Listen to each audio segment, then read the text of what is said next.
بسم اللہ الرحمن الرحیم۔ السلام علیکم ناظرین، آج میں آپ کے لیے انتہائی دلچسپ، خوفناک اور سنسنی خیز کہانی لے کر آئی ہوں۔ لیکن کہانی شروع کرنے سے پہلے آپ سے گزارش ہے کہ اگر آپ ہمارے چینل پر نئے ہیں تو ہمارے چینل کو ضرور سبسکرائب کیجیے تاکہ آپ کو ہماری ویڈیو سب سے پہلے ملیں۔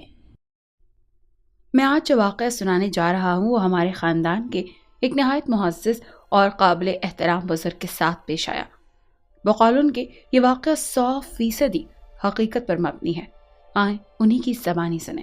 میرا نام منظور حسین ہے۔ آج سے تقریباً نصف صدی پہلے جب میں 20 سال کا نوجوان تھا تب میرے ساتھ حقیقت پر مبنی یہ خوفناک، ہیبت ناک اور پراسرار واقعہ پیش آیا۔ میں نے اپنی زندگی میں بے شمار چیزیں دیکھی اور لاتعداد گھمبیر واقعات کا سامنا کیا، مگر اس واقعے نے مجھے جھنجھوڑ کر رکھ دیا۔ ان دنوں جب میں نے میٹرک پاس کیا ہی تھا کہ مجھے محکمہ ریلوے کی ملازمت مل گئی۔ ویسے تو میں آرمی جوائن کرنا چاہتا تھا مگر میری خواہش پوری نہ ہو سکی، لیکن پھر بھی میں نے اللہ تعالیٰ کا شکر ادا کیا کہ اس نے مجھے سرکاری ملازمت سے نواز دیا۔ میری پوسٹنگ دور دراز علاقے میں ہو گئی۔ جس ریلوے اسٹیشن پر میری ڈیوٹی لگی وہ بہت چھوٹا اور ملحقہ گاؤں سے تقریباً 4 کلومیٹر کے فاصلے پر واقع تھا۔ میرے علاوہ اسٹیشن پر کوئی دوسرا ملازم نہ تھا۔ پہلے اسٹیشن ماسٹر حال ہی میں ریٹائر ہوئے تھے اور ان کی جگہ عارضی طور پر آنے والا ملازم بھی چارج میرے حوالے کر کے رخصت ہو گیا۔ گاؤں سے کافی فاصلے پر موجود اس اسٹیشن پر میں اکیلا ہی رہتا تھا۔ اسٹیشن کے ساتھ ہی ایک پرانی اور خوبصورت مسجد بنی ہوئی تھی جہاں میں نماز پڑھ لیتا تھا۔ اکیلا ملازم ہونے کی وجہ سے چھٹی بھی کم ہی ملتی تھی، اسی لیے 4 مہینے گھر سے دور رہنا پڑتا۔ انہی دنوں اس ریلوے ٹریک پر صرف 3 گاڑیاں ہی چلتی تھیں اور تینوں ہی اسٹیشن پر سٹاپ کرتی تھیں۔ اسٹیشن چھوٹا ہونے کی وجہ سے کوئی سگنل موجود نہ تھا، بس اسٹیشن کی ایک جانب پھاٹک بند کرنا اور کھولنا پڑتا تھا۔ حالانکہ اس بیابان سڑک سے شاذ و نادر ہی کسی کا گزر ہوتا تھا، مگر پھر بھی ڈیوٹی تو لازم تھی۔ ایک رات جب چاند مکمل جوبن پر تھا، ہر طرف چاند کی چاندنی بکھری ہوئی تھی، میں رات کے وقت آنے والی آخری گاڑی کا انتظار کر رہا تھا کہ یہ گزرے اور میں بھی آرام سے نیند کے مزے لوں۔ روزانہ رات 11 بجے آخری گاڑی اس ٹریک سے گزرتی تھی۔ پھاٹک بند کرنے کے بعد میں اسٹیشن پر پہنچ گیا۔ شاید کسی مسافر نے ٹکٹ خریدنا ہو۔ عام طور پر اس اسٹیشن پر آمد و رفت بہت ہی کم ہوتی تھی، کبھی تو ہفتوں یہ ریلوے اسٹیشن مسافروں کی آمد سے محروم رہتا تھا۔ اس رات سخت گرمی تھی، حبس بھی زیادہ تھا، اسٹیشن بجلی سے محروم تھا، اسی لیے میں پلیٹ فارم پر لالٹین ہاتھ میں تھامے گاڑی کی آمد کا انتظار کر رہا تھا۔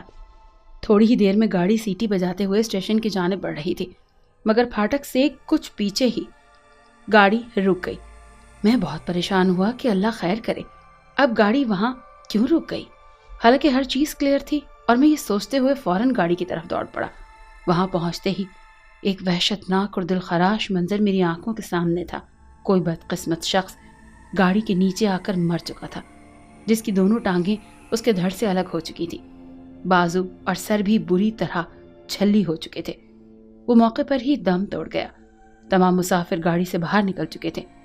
زیادہ تر لوگ اس واقعے کو خودکشی قرار دے رہے تھے اور بعض ڈرائیور کو مشکوک نظروں سے دیکھ رہے تھے۔ پھر میں نے ڈرائیور سے پوچھا کہ یہ خوفناک حادثہ کیسے رونما ہوا، تو وہ سہما ہوا بولا، جناب یہ شخص اچانک انجن کے سامنے آ گیا، جس کی وجہ سے میں اسے بچانے میں بالکل ناکام رہا۔ پھر لوگوں کی مدد سے ہم نے اس لاش کو اکٹھا کر کے پٹری سے تھوڑے فاصلے پر کسی مسافر سے کپڑا لے کر لٹا دیا۔ میں اس تمام علاقے کے باشندوں کو اچھی طرح جانتا تھا، مگر یہ شخص اس علاقے کا نہیں تھا، اور یہ امکان بھی خارج اس امکان تھا کہ شاید یہ اس علاقے میں کسی کے گھر مہمان آیا ہو، کیونکہ یہ ٹرین اسٹیشن پر پہنچنے سے پہلے ہی اس کے نیچے آ کر لقمہ اجل بن چکا تھا۔